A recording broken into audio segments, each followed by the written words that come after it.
नमस्कार साथियों, स्वागत है आपका एक्सप्लेनर्स विद प्रवीण में।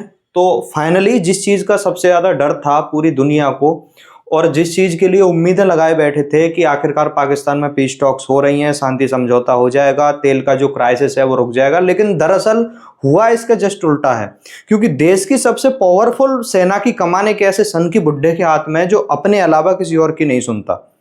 तो फाइनली हुआ क्या है, पिछले 24 घंटों में क्या क्या अपडेट्स हैं वो हम देखेंगे। आखिरकार अमेरिका ने बिल्कुल ब्लॉक कर दिया है स्ट्रेट ऑफ हॉर्मुज को।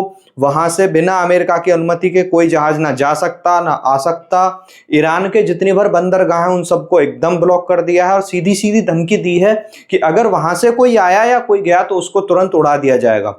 और इस बार ये सिर्फ बयान नहीं है, इस चीज की पुष्टि की है यूएस की नेवी की सेंट्रल कमांड ने अपने ऑफिशियल ट्विटर अकाउंट पे। यूएसएस अब्राहम लिंकन वहां पे मूव कर चुका है, सैटेलाइट इमेज में उसको देखा जा सकता है।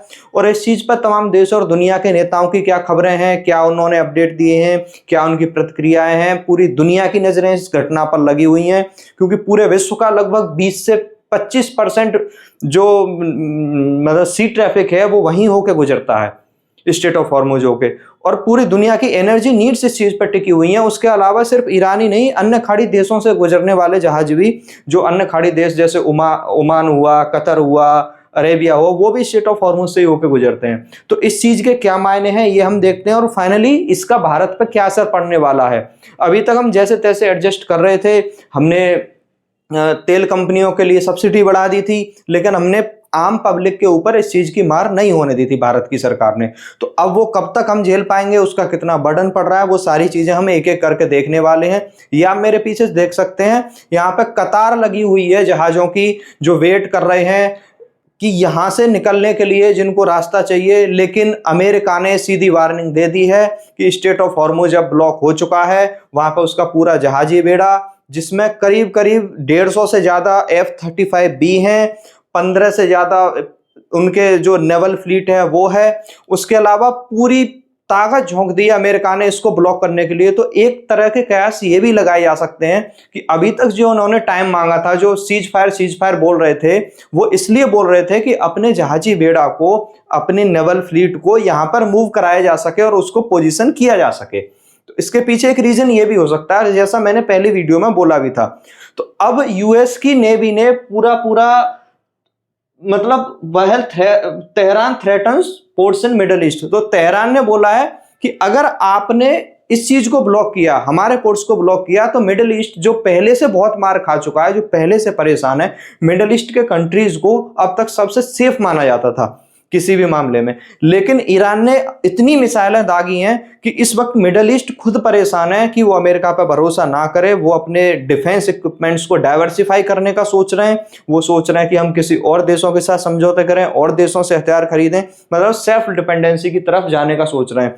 ये रशियन टाइम्स ने ट्वीट किया था कि यूएसएस अब्राहम लिंकन को सैटेलाइट इमेज में देखा गया है, जो 200 किलोमीटर है सिर्फ साउथ ऑफ ईरानियन कोस्ट से। ठीक है, तो मतलब यूएसएस अब्राहम लिंकन अगर वहां आ रहा है, जो one of the most powerful USS navy का कैरियर है, एयरक्राफ्ट कैरियर है, तो इसके मायने आप समझ सकते हैं। उसके अलावा ये यूएस सेंट्रल कमांड ने ये ट्वीट किया है, उन्होंने साफ बोला है कि जो बोला गया था प्रेसिडेंट के द्वारा वो चीज लागू हो चुकी है।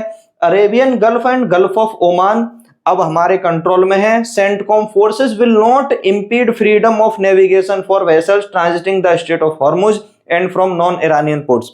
अच्छा, इन्होंने एक बात बोली है कि अगर कुछ नॉन ईरानियन पोर्ट्स हैं तो उनसे गुजरने वाले जहाजों को हम कुछ नहीं कहेंगे।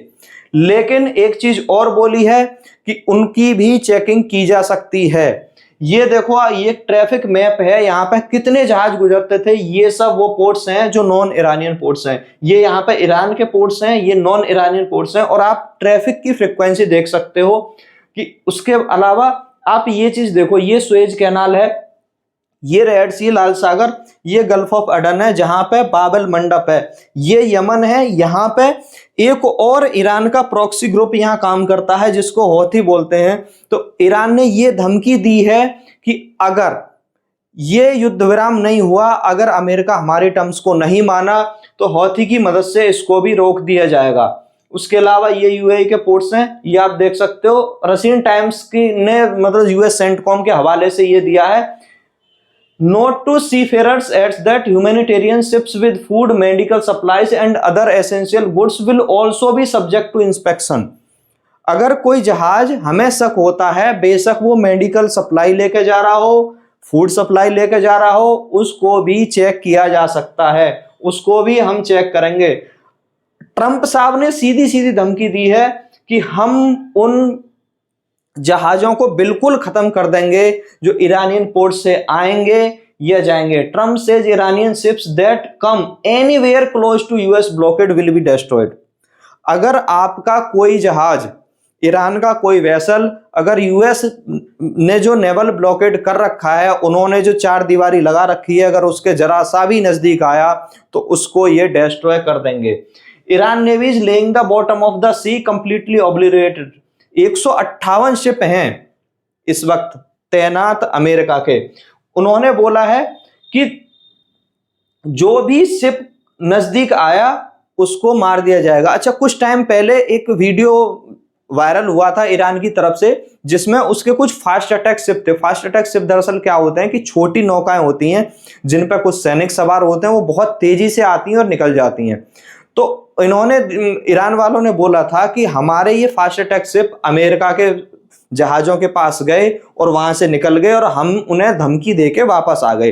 तो ट्रंप ने बोला है कि अगर दोबारा ऐसा किया गया तो हम इनको भी नहीं बख्शेंगे, और ऐसा हम पहले कर चुके हैं, क्योंकि जो समुद्री लुटेरे होते हैं वो जनरली इन्हीं फास्ट अटैक शिप को यूज करते हैं। तो ट्रंप ने बोला है कि हमने इनको पहले भी उड़ाया है और हमने सी ट्रैफिकिंग, समुद्री जो ट्रैफिकिंग होती है या जो मतलब इलीगल समुद्र में ट्रैफिक होता है या जो अटैक करते हैं लुटेरे होते हैं, समुद्री लुटेरे, उनमें 90% से ज्यादा कमी हम ला चुके हैं। तो हमें पता है कि फास्ट अटैक शिप को कैसे मारना है। अब ईरान का क्या बयान आता है, ईरान के एनवॉय हैं इंडिया में, उन्होंने बोला, एक बयान दिया कि हम पीस टॉक्स के लिए फिर से तैयार हैं। अभी पीस टॉक फेल हुए हैं पाकिस्तान में, लेकिन वो फिर से तैयार हैं। वो ये बोल रहे हैं कि हम तैयार हैं लेकिन अपनी टर्म्स पर पीस टॉक करेंगे। उसके अलावा उन्होंने ये भी बोला है कि अगर ब्लॉकेड के केन होता है तो हम लड़ाई के लिए भी तैयार हैं। अब ईरानियन स्टेट मीडिया ने, देखो ये सेम बात जो मैंने अभी बोली थी वही है कि जो बाबल मंडप है, जो बाबल मंडप ये यमन के पास है, ये वाला गल्फ ऑफ अडन में, उसके लिए हम बिल्कुल ब्लॉक करवा देंगे। हौथीज ने घोषणा की है, जो इसका ईरान का एक प्रॉक्सी ग्रुप है, उन्होंने सीधा बोला है we don't fuck giving a shit. गाली देते हुए सीधा सीधा बोला है कि हमें कोई फर्क नहीं पड़ता, हम बाबल मंडप को भी ब्लॉक कर देंगे। ये गल्फ ऑफ अडन है, ये यमन है, और ये जो पोर्शन है इसको एक तरह से जैसे स्टेट ऑफ हॉर्मुज है, ये उससे भी पतला मुआना है, और यहां बड़ी आसानी से ये इस चीज को कंट्रोल कर सकते हैं। अब ईरान की तरफ से एक बयान आया है कि अगर हमारे पोर्ट्स पे कोई खतरा हुआ या हमारे पोर्ट्स पे कोई हमला हुआ तो पूरे रीजन में हम ऐसा कोई पोर्ट नहीं छोड़ेंगे जिसको हम मार मार के धुआं ना बना दें। ये पॉली मार्केट की तरफ से एक चाइनीज डिफेंस मिनिस्टर का बयान आया है कि हमारे जहाजों को स्टेट ऑफ हॉर्मुज से गुजरने में कोई खतरा नहीं है। यानी हम जितने भी प्रतिबंध हैं, चाहे ईरान की तरफ से हो या यूएस की तरफ से हो, हम उन सब से मुक्त हैं। लेकिन असलियत कुछ और है। असलियत ये है कि जहां इस स्टेट ऑफ हॉर्मुज से सैकड़ों जहाज गुजरते थे पर डे, आज वहां 12 से 17-15 जहाज गुजर पा रहे हैं सिर्फ। लेकिन ट्रंप ने बोला था कि जो सीज फायर के दौरान और ब्लॉकेड के दौरान भी, सीज फायर हुआ था फिर ईरान ने उसको ब्लॉक कर दिया था, ओपन नहीं किया था, तो उस दौरान 34 जहाज गुजरे थे।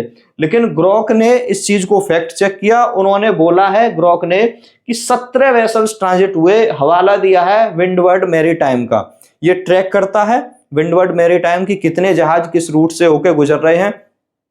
ये आप देख सकते हो कि जैसे ही ये ऑयल ब्लॉकेड का नोटिफिकेशन आया यूएस की तरफ से, जैसे ही उन्होंने बोला कि अब हम स्टेट ऑफ हॉर्मुज को हम ब्लॉक करेंगे, अब तक ईरान कर रहा था, तुरंत तेल की कीमतें फिर से उड़ान भरने चालू हो गई। और तेल फिर से 103 104 डॉलर पर बैरल पहुंच गया। अब आप यहां एक चीज देखो कि जब ये सब घटनाक्रम हो रहा है उस वक्त दुनिया भर के देश, जो प्रमुख देश हैं, जो मतलब उनमें से कुछ देश नेटो के मेंबर्स भी हैं, उनकी क्या प्रतिक्रिया है, उनके क्या एक्शन है। अच्छा, बातों से ज्यादा किसी कंट्री के एक्शन को देखना चाहिए, उसको ऑब्जर्व करना चाहिए। तो ये स्पेनिश प्राइम मिनिस्टर हैं, ये फिर से चाइना जाते हैं बहुत जल्दी, इनकी ये दूसरी चाइनीज यात्रा है, और वो बोलते हैं कि ईरान के साथ जो टेंशन चल रहे हैं यूएस के, तो हमको अपने ट्रेड को, हमको अपने व्यापार को डाइवर्सिफाई करना पड़ेगा, हमको अपने रिलेशनशिप्स को वेरीफाई मतलब फिर से उसके साथ अमेरिका के और बाकी देशों के साथ वैलिडेट करना पड़ेगा। हो सकता है कि हम अन्य देशों के साथ भी संबंध स्थापित करें। उसके बाद केर स्टामर जो हैं इंग्लैंड के प्रधानमंत्री, उन्होंने 4 दिन पहले एक बयान दिया था कि I am fed up with Trump. फिर इनकी कुछ बातचीत हुई ट्रंप के साथ, लेकिन इन्होंने फिर भी यही बोला है कि यूएस ने जो ब्लॉकेड का नोटिफिकेशन दिया है, ब्लॉकेड के लिए जो बोला है या ब्लॉकेड की जो चेतावनी दी है, उसमें हम अमेरिका के साथ नहीं है। ऐसे अनेक देश हैं, कोई भी देश जो नेटो का मेंबर है वो अमेरिका और ट्रंप की इन नीतियों का समर्थन नहीं कर रहा, उनके साथ ब्लॉक करने के लिए नहीं आ रहा। अब भारत में इस्लामिक रिपब्लिक ऑफ ईरान के एम्बेसडर हैं मोहम्मद फतेह अली। उन्होंने भारत के लोगों का जो भारत ने हालांकि देखो डायरेक्ट सपोर्ट तो नहीं किया ईरान को, लेकिन फिर भी जो सपोर्ट इनडायरेक्टली किया है, और जो शिया कम्युनिटी इंडिया में है, उन्होंने पैसे और बहुत सारे ज्वेलरी, फूड ग्रेन्स वगैरह जो कलेक्ट करके ईरानियन एम्बेसी को दिए थे, तो उसको कन्वर्ट किया गया मेडिसिन में। मतलब आरबीआई ने यह मना कर दिया कि हम डायरेक्ट पैसे और गहने नहीं भेजेंगे, आप इनको हमारे पास रखो। इसके एवज में जो भारत की मिनिस्ट्री ऑफ एक्सटर्नल अफेयर्स है, उन्होंने बोला कि हम उतनी कीमत की दवाइयां आपको भेज देंगे। अब इसका असर क्या पड़ रहा है? सऊदी ऑयल फैसिलिटीज पर हमले से जो तेल का उत्पादन होता था, मतलब ईरान ने सऊदी कंट्रीज जो हैं, गल्फ कंट्रीज, उन पर हमला किया, तो जो तेल का उत्पादन है, जो प्रोड्यूस होता था ऑयल, उसमें 6 लाख बैरल पर डे की गिरावट आई है। अब इसका असर कितना पड़ेगा तेल की कीमतों पर, वो आप खुद अंदाजा लगा सकते हो। एक पाइपलाइन है, ईस्ट वेस्ट पाइपलाइन, जो गल्फ कंट्रीज से होकर जाती है, और जो ये लाल सागर है इसको इससे पर्शियन गल्फ से जोड़ती है। ठीक है, तो ये पाइपलाइन भी डैमेज हो चुकी है अटैक्स के थ्रू। इसकी वजह से भी तेल की कीमतों में, तेल की सप्लाई में बहुत ज्यादा असर पड़ा है। मार्केट जो था, हम कयास लगाते हैं कि दुनिया कयास लगा रही थी कि लगभग 2028 तक जो तेल की कीमतें होंगी वो 75 डॉलर को, 78 डॉलर को छू जाएंगी। लेकिन हुआ क्या, 2026 के शुरुआत में भी तेल की कीमतें 100 डॉलर से पार जा चुकी हैं। और ये तो ऑनलाइन कीमतें हैं जो 100 और 103 104 डॉलर पर चल रही हैं। जो ऑफलाइन मार्केट में जो स्कार्सिटी आई है, मतलब जो वास्तव में जहां तेल को खरीदा बेचा जाता है, वहां तेल की कीमतें लगभग 140 150 डॉलर तक पर बैरल तक जा चुकी हैं। अब इसका भारत पे असर क्या पड़ रहा है? भारत ने अब तक जो शौक था, जो कीमतों में ऊंच नीच आ रही थी, जो उतार चढ़ाव आ रहे थे, उसको हमने झेला तेल कंपनियों को कुछ सब्सिडी देके। भारत सरकार तेल कंपनियों को पैसे दे रही थी, उसका बर्डन गवर्नमेंट अपनी पॉकेट पे झेल रही थी, लेकिन पब्लिक की पॉकेट पे उसको ट्रांसफर नहीं होने दिया गया था। तो इसका आरबीआई ने इसमें हस्तक्षेप किया था, रिफाइनर्स ने सोर्सिंग पूरी तरह डाइवर्सिफाई करी थी कि हम गल्फ कंट्रीज से, हमारा काफी तेल आता था 40% के लगभग, लेकिन हमने क्या किया है, उस चीज को डाइवर्सिफाई किया। हमने वेनेजुएला से तेल लेना शुरू किया, कुछ रशियन टैंकर्स भी भारत की तरफ रिडायरेक्ट हुए। हम और भी अल्टरनेटिव्स तलाश रहे हैं जहां से हम तेल को ले सकें। अब ये देखो, ब्रेंट जो है, वो ब्रेंट क्रूड जो है, ये फ्यूचर का मार्केट है जहां पे ऑनलाइन खरीदी बिकवाली की जाती है। वहां पे 102 और WTI पे 103 तक गया, लेकिन फिजिकल में 144 तक चला गया। ये क्या दिखाता है कि फिजिकल मार्केट में, मतलब जहां वास्तव में तेल मिल रहा है, मार्केट में तेल के बैरल आप फिजिकली खरीद सकते हो, वहां पे इसकी कीमत लगभग 150 डॉलर पर बैरल हो चुकी है।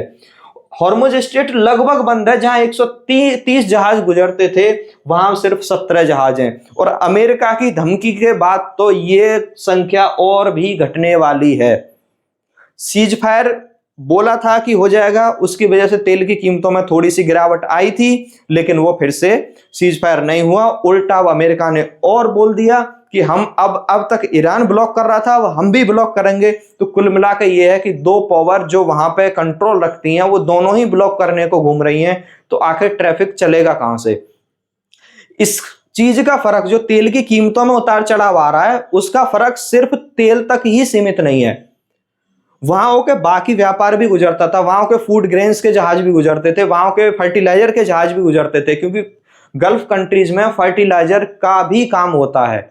और ये फर्टिलाइजर मेनली सप्लाई होता था अफ्रीकन कंट्रीज को, ये फर्टिलाइजर सप्लाई होता था भारत को। तो उसमें भी महंगाई आने के चांसेस हैं, और अगर फर्टिलाइजर में महंगाई आएगी तो किसान को उसका नुकसान होना ही होना है। खाद्य संकट पैदा होने की पूरी संभावना है अगर ये ब्लॉकेड ज्यादा दिन तक चला। उसके बाद खिलौनों में, एफएमजीसी के पैकिंग साइज में, जहां जहां, अच्छा एक चीज और है, प्रिंटिंग मटेरियल भी पेट्रोकेमिकल पदार्थों से ही बनते हैं। पेंट्स में भी पेट्रोकेमिकल पदार्थों का यूज होता है, जिसकी वजह से पेंट भी महंगे हो रहे हैं, खिलौने महंगे हो रहे हैं। उसके बाद फर्टिलाइजर की शॉर्टेज हो रही है, crude, LNG, fertiliser, feedstock. अच्छा एक चीज और है, जो हीलियम है, हीलियम की सप्लाई भी वहीं से होती है, स्ट्रेट ऑफ हॉर्मुज से। और हीलियम का इस्तेमाल एमआरआई मशीन्स में किया जाता है, मेडिकल इक्विपमेंट्स में। तो मेडिकल के क्षेत्र में भी इस चीज का असर देखने को मिलेगा। भारत ने अब तक जैसे तैसे इस शॉक को झेला है, लेकिन आने वाले टाइम में देखते हैं कैसे झेल पाएगा, क्या होना है।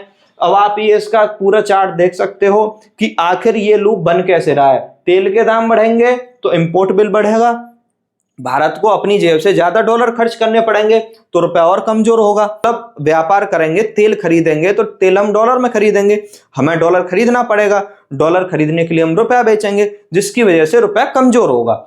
उसके बाद सभी इंपोर्ट महंगे होंगे और इन्फ्लेशन का बढ़ना तय है लगभग, क्योंकि जैसे जैसे पैसे की सप्लाई, रुपए की सप्लाई बढ़ेगी, महंगाई बढ़ेगी, जो वहां से बाहर से सामान आ रहा था उसकी स्कार्सिटी बढ़ेगी, तो महंगाई बढ़ेगी।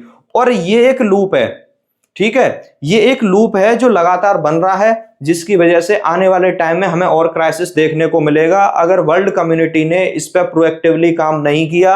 अगर ट्रंप और ईरान के बीच में जो ईगो टसल चल रहा है, जो ये दोनों अपने अपने स्टैंड पे अड़े हुए हैं, इसमें कोई ना कोई मिडल का रास्ता निकालना पड़ेगा, तभी इस चीज का सॉल्यूशन संभव है। और ऐसा नहीं है कि दो देशों की तनातनी की वजह से पूरी दुनिया की जितनी भर जनसंख्या है उसको इसकी वजह से मार झेलनी पड़े। ठीक है, मिलते हैं अगली वीडियो में।